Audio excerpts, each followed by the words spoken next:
What's going on, ladies and gentlemen? Welcome back to What We Say Is Still Jumping. Hey, I'm your man, Jack. That's the man, the myth, the legend, my guy, Meech Gotti. What? We in here. It's your boy Meech, man. What's going on with y'all? Industry invaded, podcast invaded. Yo, I'm in the jungle now, ain't it? I'm in the jungle. I'm comfortable here, hey, you know? Welcome to, baby. Welcome to. Hey, so we're gonna start off early, man. State of the North. Still jumping, baby. Let's go. Let's talk about it. All right. The Cincinnati Bengals, since they're my team.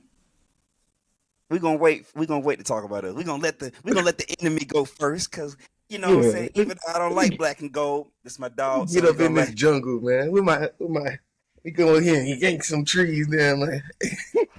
Where that bingo at? Find that bingo for me. I want a bingo suit when I go back out here. So this is bingo fur. What we got popping off in Pittsburgh, man? Tell me about it. Hey, man, we signed our safety, Deshaun Elliott. He signed our safety, 2-year contract extension for $12.5 million, $9.21 million in guaranteed money. You know, team-friendly deal. It's sure up that back.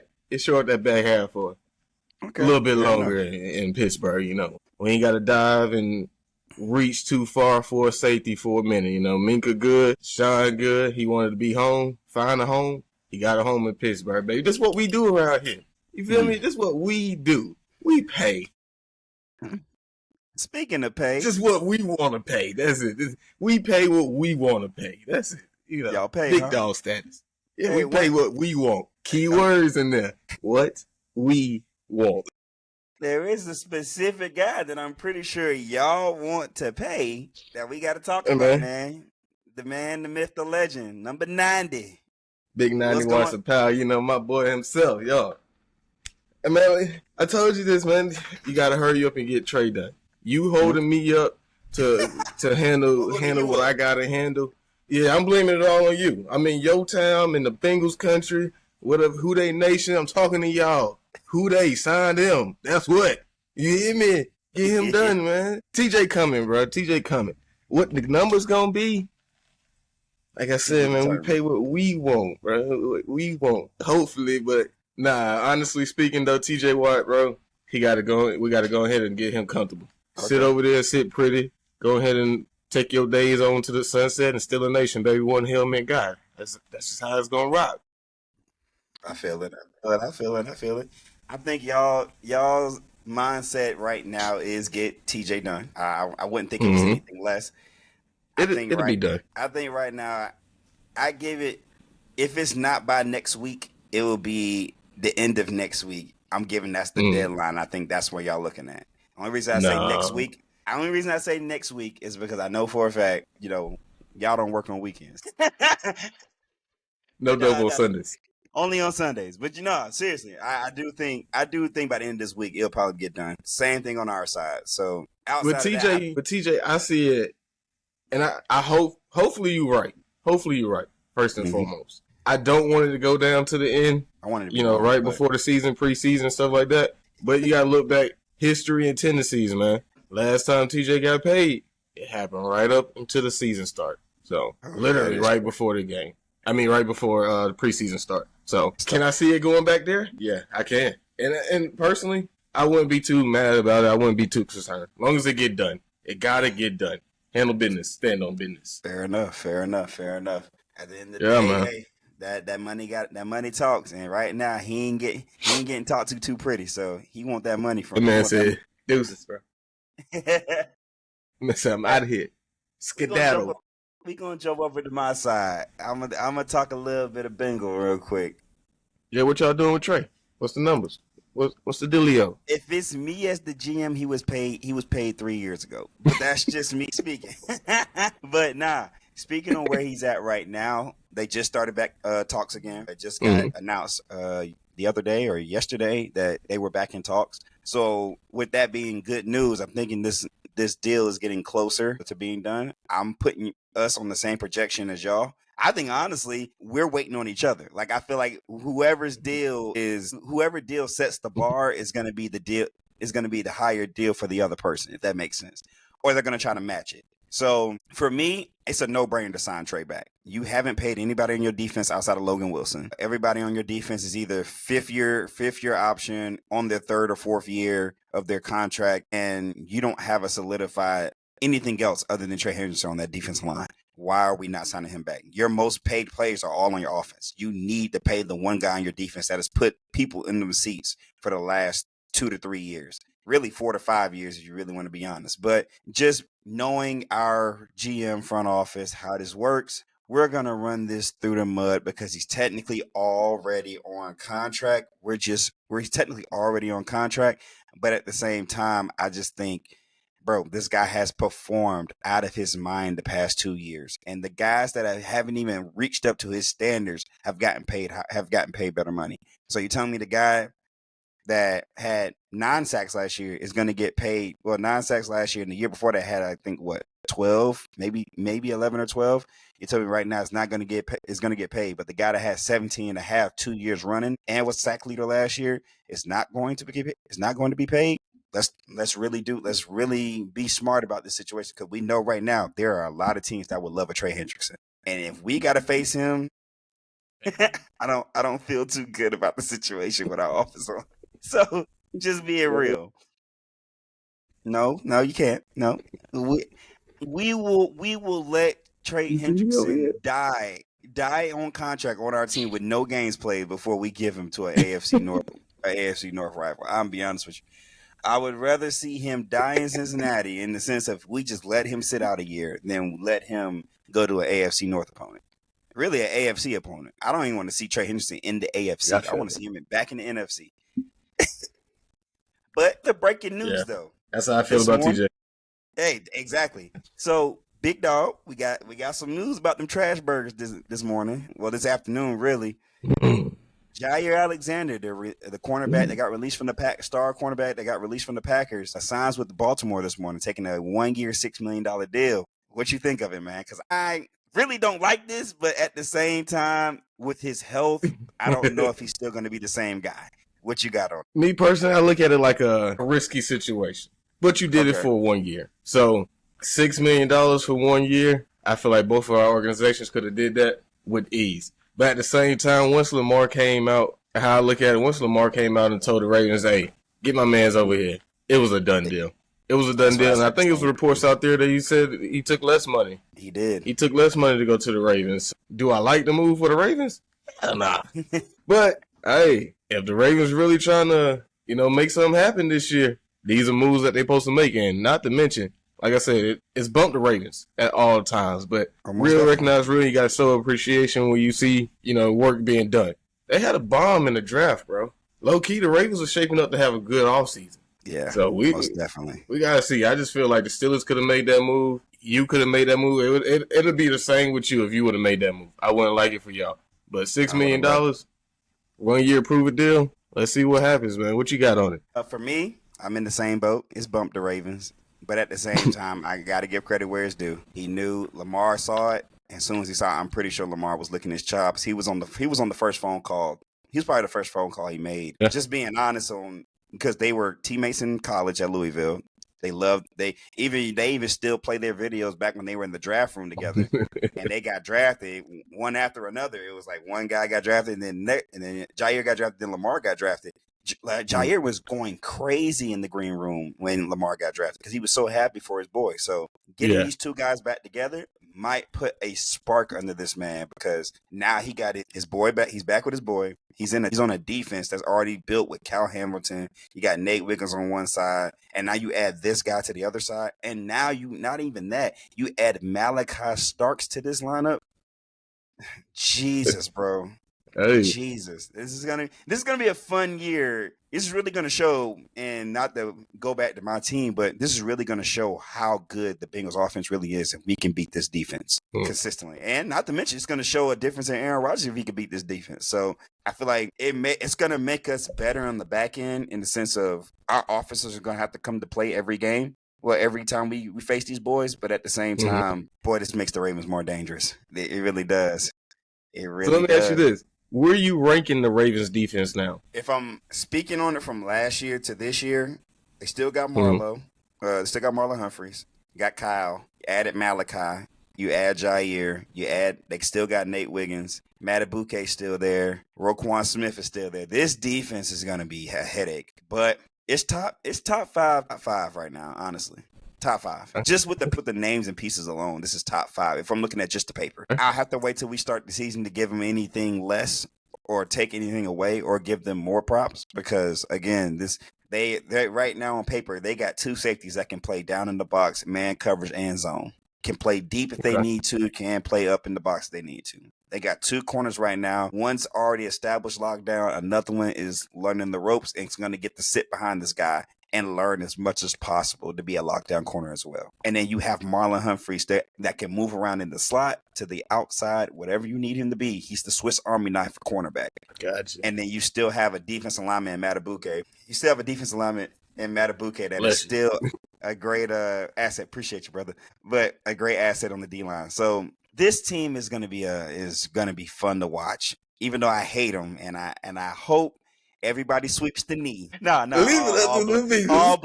All blessings to health. All blessings to health. I'm just being funny, y'all. Don't take me serious. But seriously, top five. That's a top five defense off paper. Okay. Follow-up question. Okay. Ravens going to the Super Bowl this year. We talked about it in our conversation pre-show. Okay. They rank second behind the Eagles. I think it's Lions next, and then Kansas City. Where you got them?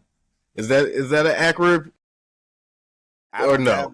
I don't have them number 2. I got them top 5 though. Okay. If I'm speaking Super Bowl in the sense of the AFC, just Super Bowl chances, and taking out the NFC because obviously we know the Eagles right now, the top dog over there. Until somebody beats that man in the red hood. Right, it's just being real. You still standing on it. He's still standing on it, bro. Like okay. Last time we ain't seen a red jersey in the Super Bowl was when we saw an orange jersey. So I can't say anything else other than that, bro. Yeah, I agree with you wholeheartedly. Like until somebody beat 15, bro, it's gonna be tough to say anybody else. I can't even give you Josh Allen, and Josh Allen was the MVP last year. So I'm gonna ask you the same question. I'm gonna flip the questions to you. The defense right now, where do you rank that defense with all those pieces? Bias aside, because I know that fan bias was to come in like, yeah, like that's what I was thinking. Like, initially, man, forget them, bro. But now I gotta put them up there, man. I do got the Ravens. I'm not gonna lie, I do got the Ravens as a team to beat. Okay. In the AFC, you can even say the North in our division. Okay. Defense ranked wise, I don't know, man, because last year it was like. At the beginning of it, man, it was rough for them. And then they clicked on towards the end and became one of the best defenses in the league. So, yeah. I say top 5. I put them third on that list or something like that. I put them third on the list in the AFC as a whole. So, yeah, man, I don't know about the Ravens, man. Every year, bro, it's a choking hazard with them. So, they can make all the moves that they want, but I don't know, it's just something about that second round, man. They can't get over that hump. I've been saying this for the longest. I'm just like, bro, the Ravens right now are what we thought. So remember back in the day where we kept seeing like the Packers, where they had the quarterback, they had the defense, they had a receiver to show out like a Jordy Nelson, a Donald Driver, a Devontae Adams. But it felt like when they got to that second round or conference championship, it just seemed like they flamed out, right? I feel like that's where the Ravens are right now. They got the quarterback, even though he did play a part in them losing that game last year in the playoffs against the Bills. I feel like they have the pieces and the structure. They got the coach. They got the run game with Derrick Henry. You can't ask for a better run game. Dang near 2,000 yards. Yeah. 10 plus touchdowns. Lamar Jackson's giving you 10 touchdowns of his own on the ground, and then not to mention 30, 40 passing touchdowns. Your defense goes from almost bottom 5 in pass defense and comes back and is middle of the pack, dang near top 10 in pass defense by the end of the year. Then you come right back. Your run defense hasn't changed. You haven't been a non-top 5 run defense in the past, ever? So my question is, what is going to be the situation where they finally break this up? Because you can't get no better than this. You can't get no better than this. The team right now, you can't get no better, Meech. You can't. So they don't make it this year, is what I'm saying. If they don't make it this year, what's your mindset? as the GM. If you're the GM of the Ravens, what do you do if you don't make it this year? Do you say we're It's a hard reality check. It might be off the wall what I'm about to say, but it's a hard reality check that maybe, just maybe, Lamar Jackson just don't have it in him to really do it. You walking on a deep cliff right now, brother? Yeah, I am. I mean, bro, people wanted to jump me last year when I said I felt like Josh Allen should have won the MVP. But that's just and it's nothing against Lamar Jackson. It's like the player, Lamar Jackson, loved the kid. Wanted him on the Steelers. I was looking at the Steelers like, why did we pass on him? But at the same time, like I said, just being real, like you said, the team is stacked. The best has ever been this season. And you still don't get over the hump. It's either Lamar Jackson or Harbaugh. One of the two. Now, you know Harbaugh not leaving. I mean, Lamar ain't either, but it's, like I said, it's just a hard reality check. It is. A hard reality. And there's nothing, like I said, there ain't nothing bad. Because I still feel like Lamar Jackson is one of the elite quarterbacks in the league. It's either Patrick Mahomes, Josh Allen, Lamar Jackson, and Joe Burrow. That's it. After that, it's a whole drop-off. So we'll have to see, bro. But I'm going to sit here and say, off rip, I'm looking at Lamar. What about you? What say you? Okay. If I'm the GM right now, we don't make it this year. What do? Okay. I retool the philosophy of what we are trying to bring to our team. And what I mean by that is run game. The run game is been dominant. They've literally won 10 games off of just running the ball. Right or wrong. I mean, Derrick Henry had 100 plus yards in about 8 of them. Mm-hmm. If that's 100 plus yards in 8 games. The playoff game against us, 100 yards. Yeah. 100 yards in 8 games this year, and I'm pretty sure in those 8 games they were probably 7-1, maybe 6-2. So if you take that, there's 6 games already. There's 6 games right there out of 17, and if we're counting those, let's just say Derrick Henry starts off the season hot. You're looking at the end of the year, he maybe has 13 games where he has 100 yards plus. Because I'll be honest with you, he didn't kill us until in the first game. He didn't kill the Bengals until the overtime run to put him in field goal range. The first game against us, he didn't get off. Second game, he had a better day, but he had a better day in the first half. Going in but he still came out with the same yardage. I think he was either lower. He was actually lower, I think. Second game against us, it was the gauntlet. Yeah, injuries in the gauntlet. So for me, I guess it would be Derrick Henry probably won't be there. If I'm being, I think Derrick Henry will be there because they're going to keep their run game together. But I think pieces on the defense might be gone. And I don't. The worst I don't want to say is Roquan Smith gets traded because they trying to make their team younger, make their team a little bit more pay friendly. But it's Roquan Smith. He's the best linebacker in football, if not second best. Really 1A, 1B if you count Fred Warner. So it's kind of like, where do you go from there as the Ravens? And that's where I'm at right now because I don't know what you can give up. You're not giving up Cal Hamilton. You're not giving up Malachi Starks. You just got him. You're not giving up Roquan. So what is the piece that you're going to give up that's going to make this work? Because at the end of the day, it got to be something. I look at the Ravens as, and I don't know what you give up to fix it if it don't work out. I think you're right along the lines of a retool. Your older players got to get up out of there. You got to bring in fresh, young, or players that's decent right before they prime. But if the Ravens don't make it work, I look at them as the Steelers with Big Ben, Brown, and Bell. The trio, best trio out there, but never got it done. Outside of Burrow, Jamar, and T. Higgins. But continue on. Well, see, y'all there now. And the only thing is with y'all, you've been there. Mm-hmm. You didn't win it, but you've been there. So we got a taste. We got a taste of it. Yeah. Ben never got there. That's with true. Brown and Bell. Lamar Jackson, like you said, the best team right here. Your window is wide open for him. But I still feel like our division going to have something to say about it. And, it ain't going to be no smooth ride for them. But, yeah, I look at them like that if it don't get done. Bring it, probably you got to bring in somebody else, wide receiver wise. Okay. And see if that help. Throw the ball more. I mean, what? Didn't Lamar Jackson put up like 4,000 yards passing? Or was that rushing? What was his passing yards? He had 4,000. I think he had 4,000 passing. Yeah, 4,000? Okay. He was 4,000 plus. Maybe need to sling it some more. It's just tough, bro, because it's hard to get better from that type of season. Like you go 4,000 yards, 4,000 yards, 41 touchdowns, 4 picks. Bro, if he does anything else, bro, he's pretty much gonna have no picks. He's gonna have 1 pick, 50 touchdowns, and he's gonna he has really to have to be Superman. Season. Yeah, he's gonna have to be Superman. Gonna have to be Superman. Can it be done? I think so. But at the same time, I feel Lamar Jackson, man, you send that pressure at him, and it's havoc back there. I'll say this, bro, and I'll keep it short so we can move on. I think Lamar Jackson, the way they played, doesn't need to be fixed. I feel like the way they played this year wasn't bad, especially getting down later into the season. I think what killed them was the moments of when they had bad things happen. Lamar's fumble, Lamar's interception in that AFC game against the playoff game against the Bills. Mm-hmm. Both of those turnovers led to points, putting them behind the 8 ball. Mark Andrews didn't help the case because third quarter, guess what? He fumbled. Yeah. Put you in even a bigger hole.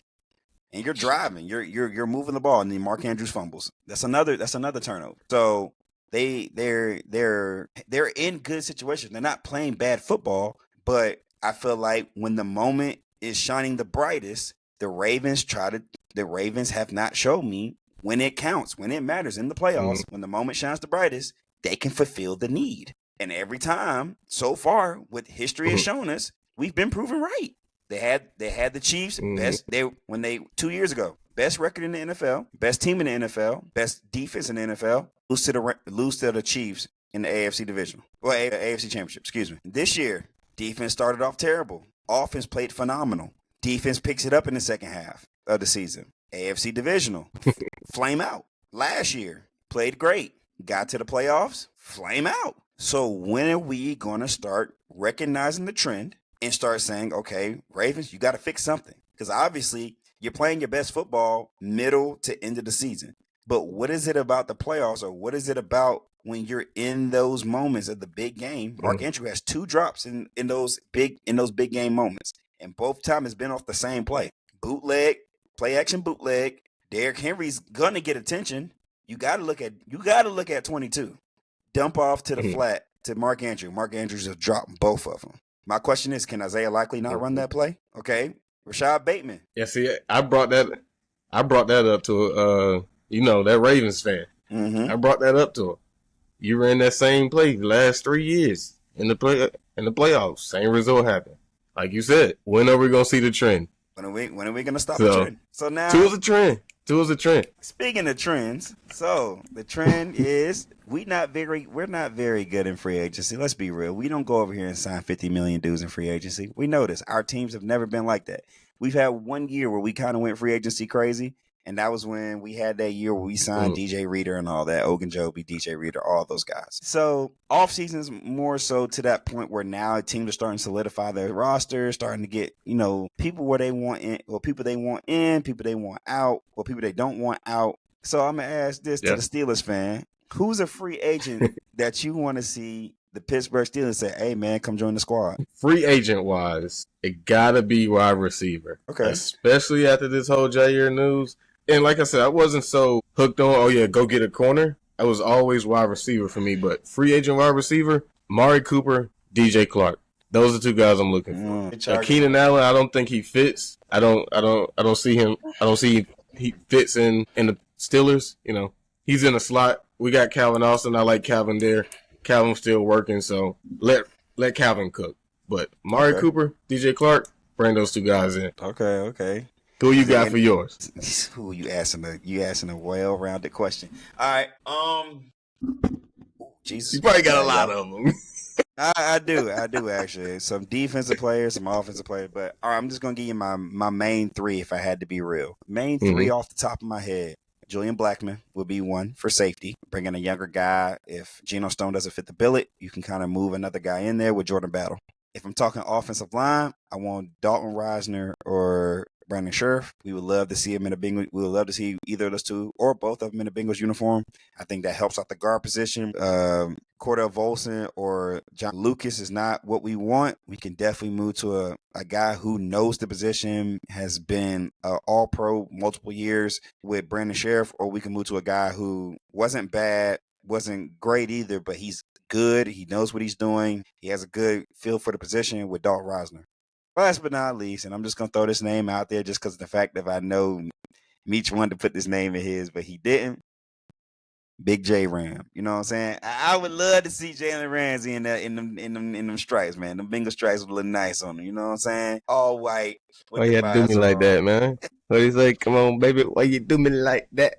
All right. So we talked about the Ravens Super Bowl chances. Let's get into it, bro. What's your expectation and goal for the Steelers this year, bro? Just early expectation. I know it's early because we obviously ain't got rosters locked yet. But what's your expectation? Are we going realistically or what Meech want? Give me the realistic and then hop on what Meech want. Go ahead, because I know Meech's gonna be like Super Bowl. Yeah, but now realistically, man, I see as expectations. You brought in the Aaron Rodgers. Your O-line is getting there to where where it's supposed to be. So I see these guys, man. You brought in DK Metcalf. All the moves, the TJ Watt contract is coming. So playoff, and we finally get that playoff win. That's just where I'm at with it. I don't see us going any further than that. Get to the second round of the playoffs. We'll probably have a decent game. I don't see it being no blowout. It'll be like,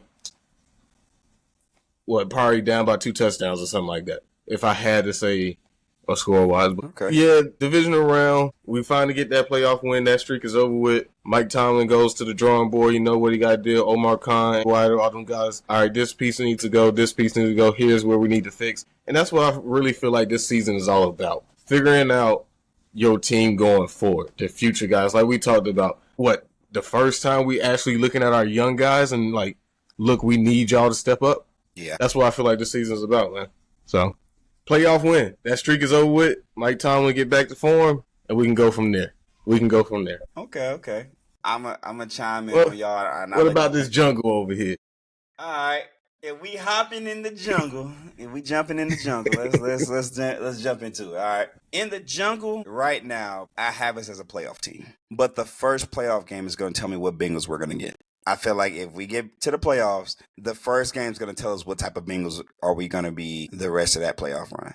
Because especially if it's something like we face a divisional rival in the playoffs, in the wild card again, or if we have to go through a tough AFC West, North, or South opponent that's not the division leader, obviously, or that's either the division competitor. If I'm looking at it from a wide view standpoint, this is going to be our first year where, again, we're in the same boat. We're looking for our young guys to step up. We've had Cam Taylor-Britt for 3 years. He's been a mid-corner for 3 years.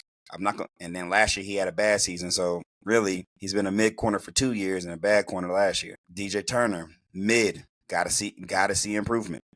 Dax Hill started off hot.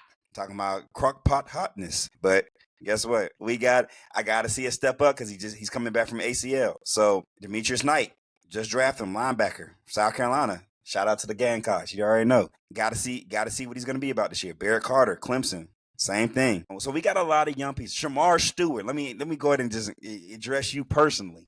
I need to see something from you, young man. I need to see something from you immediately. I'm not saying I need 12 and a half sacks, but my goal this year, Shamar Stewart showed why he should have been the 17th overall pick. I need Demetrius Knight to show Jermaine Pratt was not needed.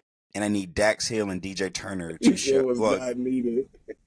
And when I say not needed, I mean like we need to show that we could be young and get young talent and make them better. Like we have yet since Lou was there. Name one young talent that got superstar status or got better, or we could say is in the same realm or getting close to touching Trey Hendrickson from any position. The closest thing you can name is Jesse Bates, and he's on the Falcons. That's the closest thing you can name. So with that being the case, like I said, we need somebody to step up that's young. If it's Cam Taylor-Britt, it's Cam Taylor-Britt. If it's Dax Hill, it's Dax Hill. If it's DJ Turner, it's DJ Turner. If it's Demetrius Knight, it's Demetrius Knight. If it's Barrett Carter, hey, it's Barrett Carter. If it's Shamar freaking Stewart, it's Shamar freaking Stewart. But that's what I'm looking at. So right now, my goal, playoffs. Once we get to the playoffs, then we can start talking money. Then we can start talking numbers. But I need Jamar to keep that same dog we saw last year. I need T to be a monster this year.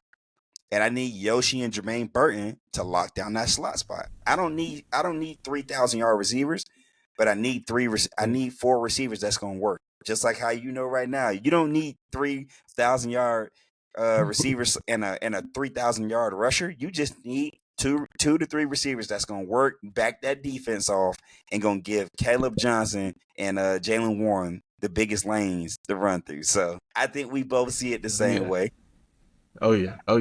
And T, man, you got the bag. You got the bag, T. Let's go out there and let's see something. Exactly. But yeah, man, it's funny that we're at a point now where we're watching our teams just now, change over. And not even in the sense of head coaches, but we've watched our teams go from guys we watched since we was young guys, little YNs as we call it, to now watching the new era. Because we've been watching since Big Ben was drafted. I've been watching since we've had Carson Palmer. And now we're watching Aaron Rodgers, who's a Pittsburgh Steeler, and Joe B going to be able to battle it out against, obviously, in the Ravens with Lamar. And then you got Shedeur Sanders, the son of Deion Sanders, and possibly Joe Flacco for the Browns. It's just crazy to watch, man. We've seen a lot of football in our days, bro. So I got something for you. Since you brought up players we used to watch, my main man, RC, Ryan Clark himself, came out with an interesting take, and I just want to get your opinion on it. Okay. He said Mike Tomlin and Aaron Rodgers is underachieving in their careers. Do you feel the same? Like, do you, looking at Mike Tomlin as a coach, Aaron Rodgers as a quarterback, where did you have them expectations to be in their careers? With all the accolades and all of that. Aaron Rodgers hasn't underachieved because he has done it. Mike Tomlin hasn't underachieved because he hasn't done it. Because if that's the case, if we're basing it off that, is Nick Sirianni still underachieving? Is Nick Sirianni still underachieving? I mean, but Nick Sirianni compared to Mike Tomlin. I mean, a guy who's never had a losing season has a Super Bowl under his record. Nick Sirianni's been to the Super Bowl. He only got one. Yeah, Nick Sirianni only has one.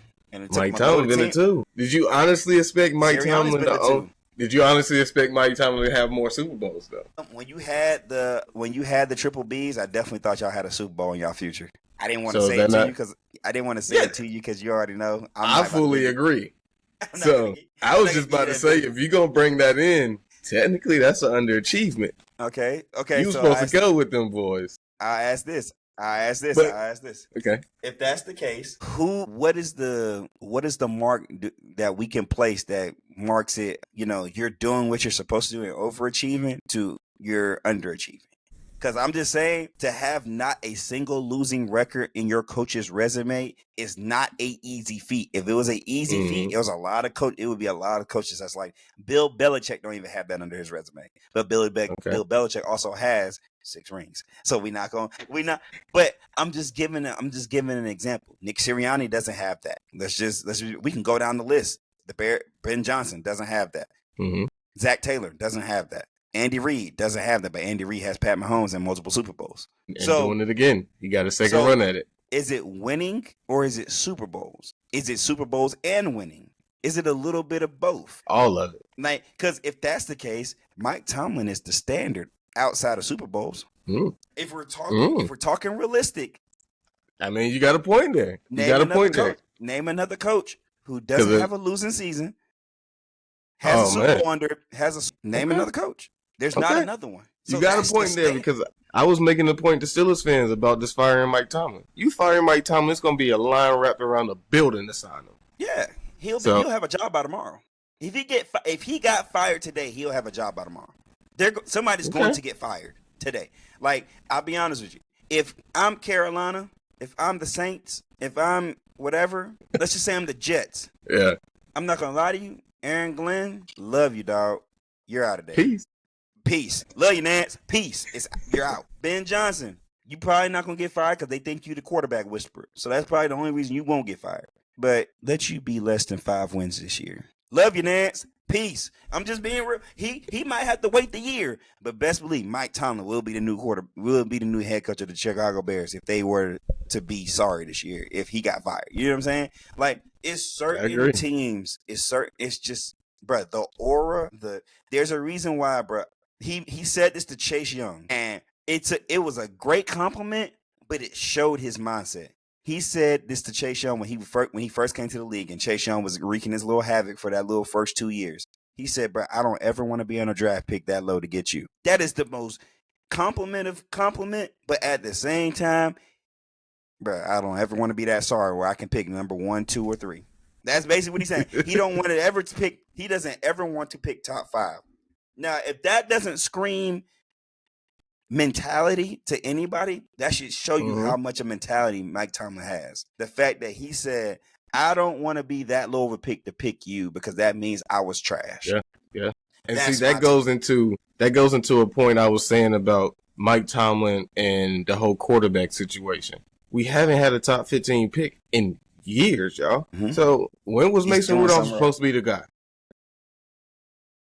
Did I miss that coming into the NFL? Mitch still made it. Like did nothing with something, or did something with nothing. I mean, literally had a 1,000-yard rusher every year. He had a 1,000-yard rusher. Like, we didn't even realize he was a 1,000-yard rusher until we looked at the stats and said, Najee's a 1,000-yard rusher. Like, I'll be honest with you. Every year. I thought Najee was so trash. And then I go and look at his stats. He has 1,000 yards, 6 touchdowns. I'm just like, bro, that's not trash. I'm sorry. That's what I'm saying. It's true. Two-headed monster back there, man. Him and Jalen Warren. So at the end of the day, bro, I feel like RC, I get where he's coming from, where he says underachieved because he's had teams where they were Super Bowl bound, and then just flamed out in the AFC Championship, or you met that man number 12, one of the two. So you met 12 or 18 every time. 12, 18, or 15. You choose your pick. 12, 18, or 15, bro. I'm about to say, man, the best of us. The quarterback that beat him in the Super Bowl is now on his team. Yeah, exactly. You know what I'm saying? Like, if Tomlin doesn't meet that bad man, he has 2 chips, and we're not even having this conversation. Yeah, facts. Facts. And if Tom Brady won, Tom Brady would have many more. And if Aaron Donald wasn't Aaron Donald, I'll have 1. So hey, bro, we all in the what if. If was a fifth, man. If was a fifth, but we all be slizzy out here together. But listen, man. I got another one. For you. What's up with you? Your team. What's the deepest and shallowest position? Deepest position right now for us, easy is receiver. That's easy. I'm letting you know our deepest position is receiver. If T. Higgins was to get hurt tomorrow, I will feel okay. Not wishing that on us. Knock on wood. Ooh. You already know. But feel confident. I feel confident in our what's it called? Now, shallowest position, and people are gonna think I'm crazy for this. And obviously people are gonna 9 times out of 10 agree with me. It's D line. D line or linebacker. The reason why, because if Demetrius Knight or Logan Wilson go down, it is really, for me, it's D line, because Trey Hendrickson is the only productive one, honestly speaking. I mean, Joseph Asai had 5 sacks. That's a sack a game. That's nice. But it's also against the lower tier of the AFC, minus the Chargers and the Broncos game. And then the ending of last year, y'all already solidified y'all spot in the playoffs. Y'all really wasn't worried about playoff positioning. I mean, again. So lowest spot on our team, D-line. Highest spot on our team, obviously, is wide receiver. Just because the depth and the people we have at the 3 and 4 spot with Yoshi and Burton. And they've said so far Burton's having a heck of a camp. And they say he's coming in early. They say he's sitting in the hip pocket of Jamar Chase and T. Higgins asking questions. And they've taken him under their wing as mentors. So you can see the growth in that. And they say they've seen the growth, but it's just when the season starts, that's when we'll see the actual fruits of our labor. So let me flip the question and let me ask you the same thing. Highest rated position? What's your lowest rated? Oh man, I'm gonna go our D line. is the deepest. Mm. T.J. Watt, Alex Highsmith, Nick Herbert, Jack Sawyer. Damn, We Hayward. did. It's really Jesus. the opposite of you. Now that I think about it, it's the opposite of you. Because the It really next to is. shallow is wide Wide receiver. receiver. Because, bruh, if DK get hurt, man, I don't know what's about to happen. If we go in here like it is now, Roman Wilson, Calvin Austin, and Robert Woods. And I'm licking my chops. I'm licking my chops just thinking about it. Just Man, hey, if you talking about an injury bug last year that gave us on a 5-game skid, man, injury bug this year, I don't know what'll happen. It'll be, hey, you talk about losing season, terrible season. I'm letting you know right now. If I'm Al Golden, I'm looking at DK Metcalf and I'm doing this right here. As soon as I see him catch a slant, we're gonna make this a simple. If you see me brush my chest, whip the knee. Yeah. So, go joke. and that's why I'm looking at the Steelers fans today, especially with the Jaire signing. Like, why are we going so crazy? I get it. Trust me, I get it. Top player, but that ain't where we really need to be focused at. Because I'm telling you, bro, DK get hurt, man. And I'm going to go ahead and knock on this wood. Because I don't want to put none of that in the air, but Lord have mercy. I understand it, bro. Buckle up. It's going to be a long fall. Buckle up, bucko. Man, you ain't lying. That Talk about them. Far Hey, and dangerous. Hey, you talk about them Dallas Cowboys falling off a cliff every year. Man, We're going to listen. be right there with them. Hey, I'm telling you, and I'm gonna be right there at the bottom waiting to high five you. Like, come on, yeah, going to hit that spot right there. We'll see. Yeah, I got your landing spot. It's a nice couch. You like it? It's nice. Yeah, man. So deepest shallow positions on the Steelers, man. That's it, and that's the missing piece too. Oh, Jesus, Got to get that wide receiver in, and it can't be no scrub. I'll be honest with you. I wouldn't be surprised if y'all went after both of them. And this is not. This is no diss to Calvin Austin. If y'all pick up Keenan Allen and Amari Cooper, that wide receiver room changes immediately.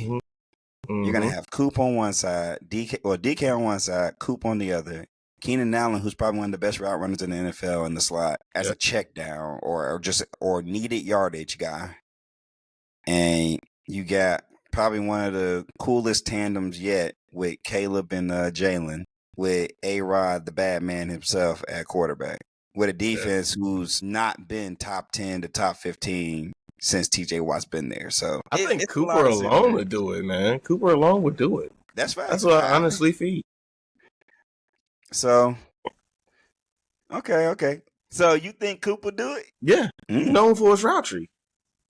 I love it. Getting open. That's cool. That's true. Let's go get it. And that's all you need opposite of DK. I call him DK going up top. I call him double move Jesus. Because he got the smoothest double moves in the game. I ain't gonna lie. Amari Cooper's double moves are smooth. I love his double moves. But listen, man, we're gonna end the show here. I think the fans have loved what they've heard. I love what I heard. So let's go ahead and just let's shout out the social medias real quick, man. Let's get to it. Big Steel Talk first. Let's go, man. It's your boy Meech, man. You can find me over on X on all social media platforms, period. At Still Talk 6, the number 6. Still Talk 6 on everything, man. Go subscribe. Go tune in. Jump in the comment section. Let me know. I like talking ball. If you like talking ball, let's talk about it. Let's get it. And you know where we at over here. Big Jump, man. Big Jump In. Hey, come find me on all social media at JumpN with Jack. That's Jump, the letter N with Jack. On YouTube, on Spotify, on Instagram. Wherever you want to listen to your podcast from. But as for this collab, it's still jumping. And don't forget, pray, drink water, and one love. We are. Stay up and stay blessed, man.